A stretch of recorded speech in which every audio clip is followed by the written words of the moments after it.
Episode number 9 of Beyond the Plate with Chef Amrita Raichand and Hrishi K. I'm delighted to welcome my beautiful co-host. How are you? I'm very well, thank you, Rishi. Good morning to you and to everybody listening in today. Listen, this is a special episode on moms-to-be. Really, hats off to you ladies. You go through so much with your mind, with your bodies, just to give birth to children.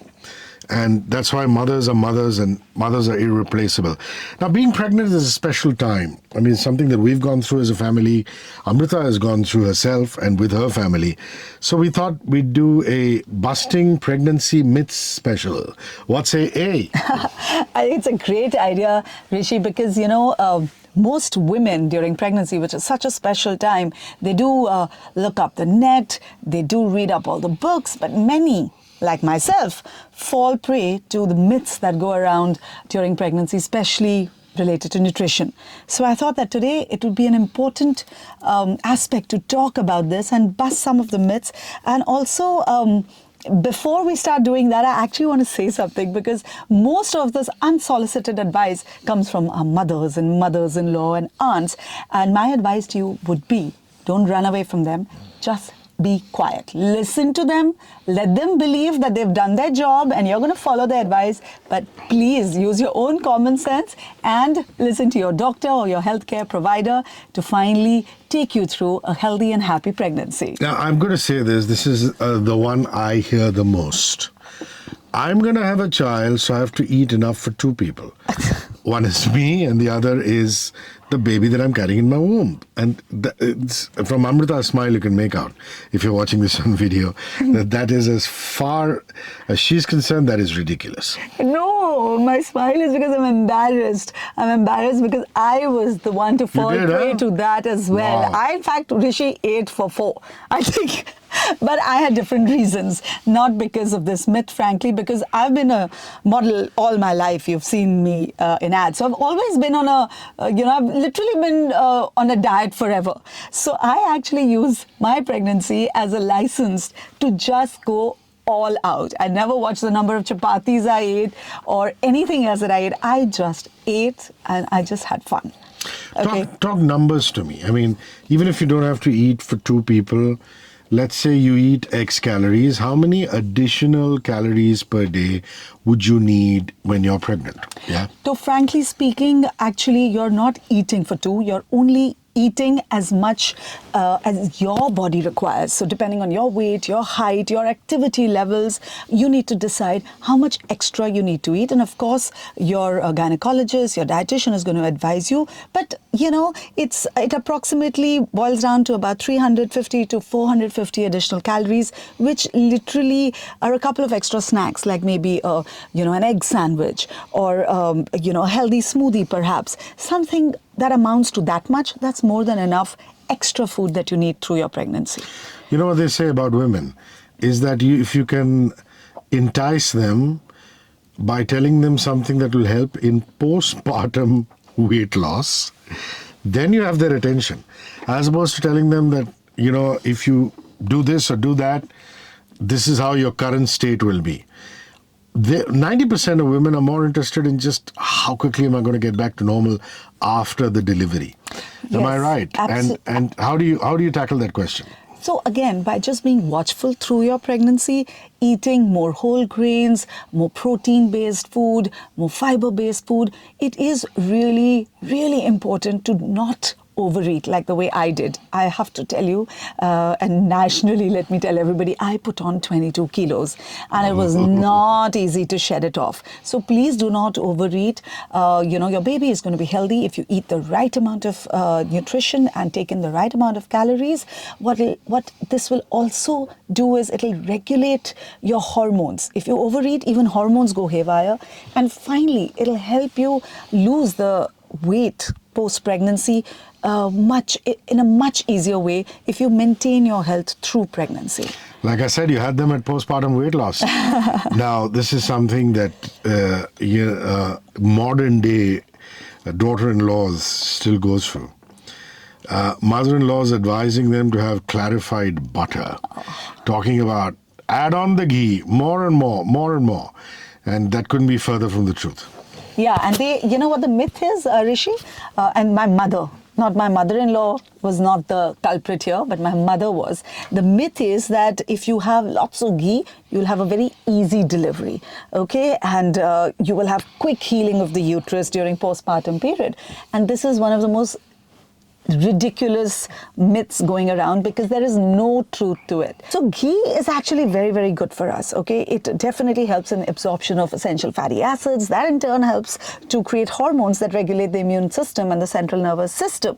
But, do they help in the above touted reasons? Absolutely not. So guess what? Despite all the ghee that was poured over my chapatis during my pregnancy and all the sont laddus and all the pinnis that my mother literally shoved down my throat, I still had a C-section.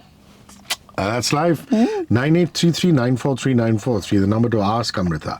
Any food-related, health-related query, anything to do with pregnancy that we're talking about today. Food, nutrition for ladies who are about to deliver, who are carrying. 9833943943. At the end of the show is an Ask Amrita section where we will address your queries. All questions are taken up and answered sensitively by Amrita. So question along with your name. Remember that. Okay, the next one. Drinking herbal teas and tonics can boost my baby's intelligence. I can still go with play the child Western classical music or Indian classical music because it'll give her or him a musical ear. But the herbal tea thing, talk me through that. Well, that's really something which I also find surprising. And this is the one thing I did not hear about when I was pregnant. And like you said, I listened to a lot of Mozart with the same feeling that, okay, my child is going to be highly intelligent if I listen to great classical music. What I did during my pregnancy also, Rishi, and to some extent I feel that has helped my child, is that I used to, listen to everything happy around me. I used to talk to the child. I used to listen to mantras. Now, whether that turned my child into an intelligent child or not, but it definitely made me calm, which in turn, I'm sure, made my child a calm child when he was born. Again, these are things that are more in our head than things that have scientific proof behind it. But I know for sure that no amount of herbal tea can make your child intelligent. Spicy foods, if consumed during pregnancy, can burn the baby's eyes, resulting in blindness or cause miscarriage. Yeah, no, that's not true at all. No. Big myth busted. It's absolutely not true. You can definitely enjoy a bit of spice here and there. And if there's too much spice, you get acidity and heartburn. Yes. But for heaven's sake, nothing on the child, nothing. No, they're not going to lose their eyesight for sure. In fact, I want to tell you here that I know that a lot of pregnant ladies want to have something spicy or chatpata during their pregnancy. For that, head to my YouTube channel, Amrita Raichand Chef and Beyond, and there is an entire playlist on pregnancy and post-pregnancy yummy recipes. Drinking coconut water regularly will cause the baby to have a good amount of hair. Can you believe that? Did your wife drink lots of coconut water? No, I mean, coconut water she drinks in any case. But I can understand coconut oil after the child is born. But coconut water during and has something to do with hair, that's not a hair-raising story for me. It isn't, and it's absolutely false. It is indeed a myth. But, I always like to take the positive out, Rishi. If you want to believe that and have lots of coconut water, do so, because coconut water is literally an elixir for pregnant women. It is so full of calcium, potassium, that is very, very good for you to keep you hydrated. It gives you these additional nutrients, and it also, it can also help you during your morning sickness. So by all means, go ahead and have loads of coconut water, but don't think that your child is going to have loads of hair because of that. And this one, a woman is always happy and glowing when she's pregnant, as though it's some magic elixir of a fountain of youth that you can drink from. I'd like you to talk about that. As much as we'd like it to be true, it really doesn't happen, right? Like, we're humans, and pregnancy, we all know, leads to so many, such an upheaval of hormones, emotions, and stuff like that. So it's obviously not possible to stay happy all the time. But what happens is, people want to believe that, oh my God, I'm pregnant, so I should be glowing all the time. I should be looking great all the time. It does not happen. So relax and just know that you're only human. You've got another soul inside of your body, and you just need to look after that baby with peace. So what you can do is, instead of believing that you should always be happy, actually make a make an environment around yourself to do that. I must tell you about my husband Rishi. Rahul actually gave me such a happy pregnancy. He used to make me laugh so much. It was such an easy moment instead of stressing. Even when we'd go to the gynecologist and sometimes she would tell us alarming things, he would laugh and say, "Doc, just tell me, can we do something about it?" And she would say, "No, I'm just telling you that this is happening." And then he said, then just don't tell me. As long as I can't do anything about it, I don't want my Smart man, wife to be practical man, stressed. yeah. He was very practical and he really kept me happy. So I think just try your level best to surround yourself with happiness and, positivity. But it's fine if you have those, those bad days, those, days when you feel like just curling up in bed and not smiling at anyone. It's fine. You're allowed to do that. Don't be hard on yourself. Now, we are going to do an entire episode of cravings the next time around, but just give me an introduction.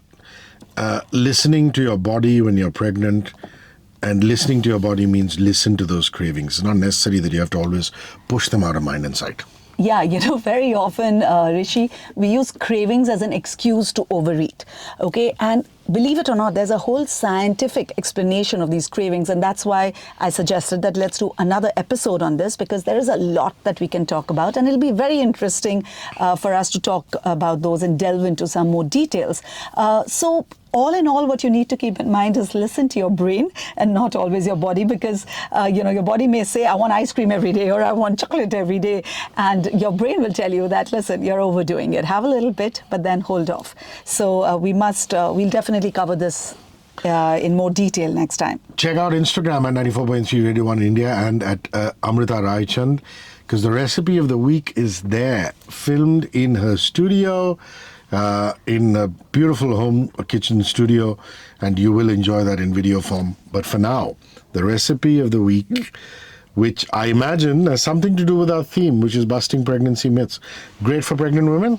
Yes, this is great for pregnant women because this is a very wholesome meal.